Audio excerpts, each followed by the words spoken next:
On croit souvent que la douleur s'arrête quand l'histoire est finie. Pourtant, certaines blessures continuent de parler à travers nos décisions, nos peurs et notre manière de faire confiance. Une seule expérience peut parfois changer notre regard sur les autres. Mais doit-elle décider de notre futur? C'est à cette réflexion que nous convie le témoignage d'aujourd'hui. Bienvenue dans Wake Up Mental. Je suis tombée amoureuse d'un homme marié et puis ça a mal tourné. On était dans le même quartier, on s'est rencontrés et tout. En ce moment, lui et moi on s'est rencontrés. Ça faisait un bon moment que j'avais pas été en couple, donc ça m'intéressait pas trop ces histoires de couple et tout. Je lui ai parlé d'un projet que je faisais et il m'a dit qu'il allait m'aider concernant ce projet-là. Donc je me suis dit bon, s'il doit m'aider, pourquoi pas me pencher un peu sur son cas et tout. Je n'en m'aidais même pas, je faisais même pas ça parce que pour moi, mon agent de projet là, il est en train de garder. Si j'avoue que je traînais un peu concernant le projet là parce que je me suis dit, j'avais tellement confiance en lui, je me suis dit, il allait forcément faire. Donc vu qu'on était dans le même quartier, je le voyais plusieurs fois, toutes les fois où il envoyait une copine chez lui. Moi, je le voyais, donc je pense que ça l'arrangeait pas trop. C'est pour ça qu'il a voulu changer de quartier, mais j'avais pas compris ça comme ça. Mais au cours de la relation, il y avait des moments où moi, je m'absentais un peu. Parce que le fait qu'il soit marié, ça me posait problème.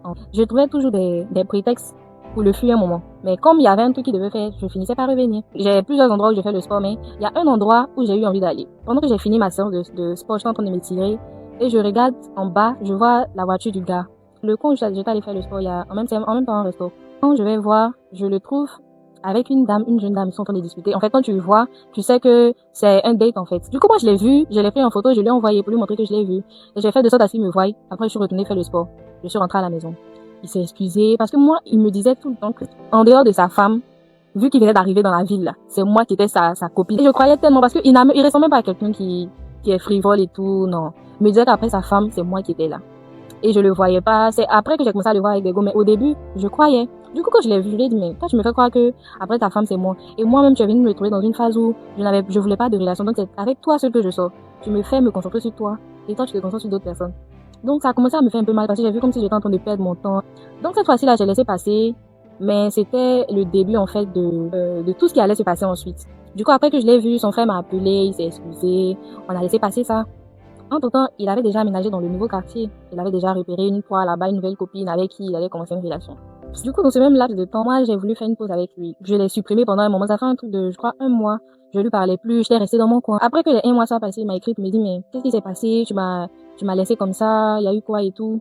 Donc moi, vu que ça faisait un mois qu'on se parlait plus, je me suis dit, bon, pourquoi ne pas reprendre les choses? Donc on a recommencé à se voir. Et j'allais chez lui souvent. Il y a une fois, je suis allée. Dès que je suis rentrée, il y a une fille qui est venue frapper à la porte. Je suis même pas encore arrivée dans le salon. La go a commencé à frapper la porte. Et dès qu'il a ouvert, elle est rentrée. Avec sa camarade. Elle commence à lui demander c'est qui. Elle voulait savoir qui moi j'étais en fait. Et pendant que j'étais dans la chambre, elle m'a trouvé, elle est venue s'asseoir près de moi sur le lit. Elle appelle le gars, faut venir, on va se coucher. J'ai deux go, tu veux, non, viens. Du coup, ça l'a énervé. Il a dit à la fille, demande à ta camarade de partir, que je n'ai pas envie de m'énerver ici. Donc, en fait, vu qu'il était en train de les menacer, la fille a pris sa camarade, elles sont parties. Après, je lui ai dit, mais ça fait maintenant 3 personnes avec qui je te vois, que celle-là, c'est qui encore? Il me dit, écoute, pendant les 1 mois où tu m'avais laissé là, je l'ai vu au quartier ici, je l'ai pris comme ma go, mais c'est rien de sérieux.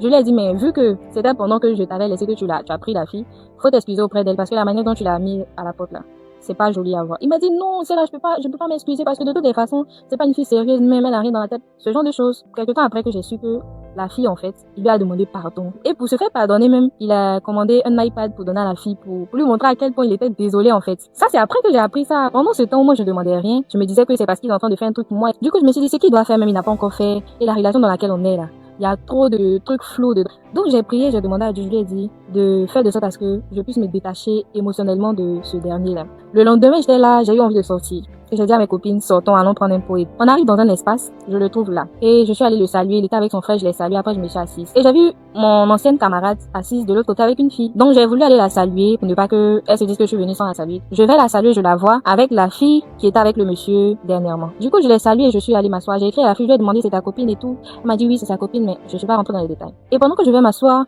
la fille se lève, elle va saluer le monsieur avec son frère, mais de manière très très proche. Pas comme des gens qui se sont disputés et tout. En fait, ils étaient vraiment proches. Pourtant, j'étais assise avec mes copines qui ont été témoins de l'histoire depuis le début. Du coup, je l'appelle, je lui demande, mais tu fais quoi comme ça? Il a commencé à rigoler. Il m'a dit, non, laisse tomber. De toute façon, tu es en train de boire quoi, mais je t'envoie. Il m'a fait un dépôt pour payer la boisson que je suis en train de boire. Je lui ai ramené l'argent et je me suis sentie comme si ce que j'étais sortie pour voir là. J'avais plus envie de rester là, en fait. Donc, j'ai demandé à mes copines à ce qu'on rentre. Et quand j'étais sur la route de chez moi, je lui ai écrit, je lui ai dit, moi j'ai compris que tu n'étais pas quelqu'un de sérieux. Le jeu que tu veux faire avec moi là, moi je ne rentre pas dans ça, donc je préfère que la relation s'arrête. Et il a vu que j'étais sérieuse dans ce que je disais là. Il a vu que c'était vraiment mort. Donc il m'a dit, bon, ce que tu as dit là, j'ai compris, hein, de toutes les façons, toi et puis cette dernière là même, vous pouvez aller ensemble, vous pouvez vous barrer, moi ça me dit rien et tout. Ma copine qui était assise avec la fille en question, c'est là qu'elle est venue me dire que, tu sais depuis combien de temps ils sortent ensemble? Moi je savais pas que c'était ton chéri, hein, tu m'as parlé de ton chéri, mais je savais pas que c'était lui.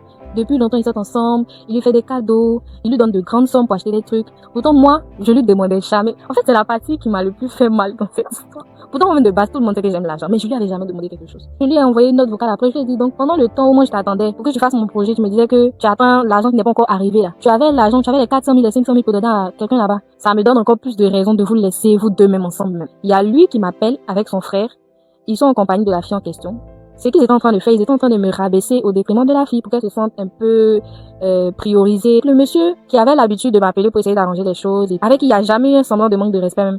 C'est celui-là qui est en train de me presser. Après qu'il ait fini de parler, il a dit tellement de choses, il a dit de grands mots dont j'ai pas envie de parler ici. Après, j'ai même pas pu placer un mot jusqu'à ce qu'il raccroche. Et le matin, quand je me suis réveillée, j'avais des notes vocales de ma copine avec qui la fille était ce jour-là.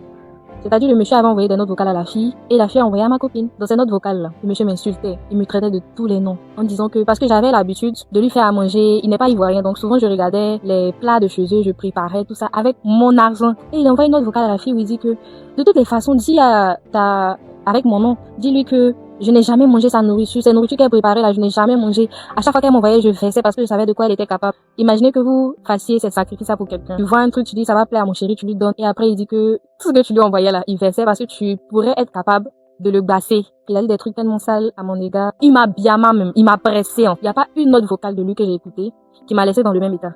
Quand je suis sortie de cette histoire-là, en vrai, je n'ai plus vu les hommes de la même manière. C'est vrai qu'avant, j'avais une position concernant les hommes, mais je n'arrivais pas à comprendre comment moi qui savais maîtriser les situations là, j'ai pu me retrouver dans cette situation que j'ai pas pu maîtriser. Parce que comment j'allais expliquer que je suis tombée amoureuse ou que j'ai eu une relation avec un homme marié, ça s'est passé comme ça. De toutes les façons, même à chaque fois on dit que quand tu sors avec un homme marié là, tout ce qui doit t'intéresser, c'est le poids. Donc j'allais me sentir tellement bête, je pourrais pas expliquer à quelqu'un. Les seuls gens qui savaient c'était mes copines proches. Et je devais subir ça, rire à la maison, rire au cours, sachant que au fond, ça n'allait pas. La douleur est passée, mais j'ai pas oublié ça. Et ça fait que, jusqu'à aujourd'hui, je n'arrive pas à croire en quelqu'un. Lorsque quelqu'un me dit que tu me plais, je t'aime et tout, ça me fait rire, mais je prends personne au sérieux. Si tu viens me draguer, moi, tout ce qui m'intéresse, comment je vais faire pour prendre le maximum de dia avec toi et puis tailler, là, c'est tout ce qui m'intéresse. Que c'est la meilleure des décisions à prendre, quoi. Parce que quand tu es faible, quand tu es, on te bien trop. Une trahison ne détruit pas non seulement une relation, elle peut aussi modifier notre manière de penser. Après avoir été trompé, humilié ou manipulé, il devient difficile de faire la différence entre la prudence et la peur. On ne cherche pas non seulement à rencontrer quelqu'un de sincère, on cherche surtout à éviter de souffrir une nouvelle fois. C'est ainsi qu'une blessure peut continuer d'influencer nos choix, même lorsque l'histoire est terminée. Comprendre ce mécanisme consiste pas à minimiser la douleur. Cela permet d'éviter qu'une expérience finisse par définir toutes les autres. Chaque relation mérite d'être observée pour ce qu'elle est et non uniquement à travers les blessures laissées par la précédente. Une mauvaise expérience peut nous rendre plus prudents et cette prudence peut être utile. Mais elle ne doit pas nous empêcher de construire des relations plus saines.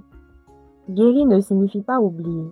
Guérir, c'est apprendre à reconnaître les signes qui doivent alerter, à poser des limites, à prendre le temps d'observer les actes plus que les paroles. La confiance ne se donne pas d'un seul coup. Elle se construit. Une blessure peut devenir une leçon.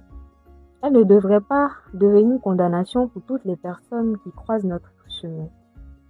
Et si ce témoignage t'a fait réfléchir, partage-le avec une personne qui pourrait avoir besoin.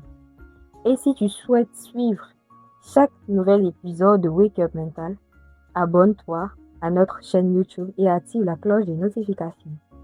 Wake Up Mental, le déclic qui change ta trajectoire.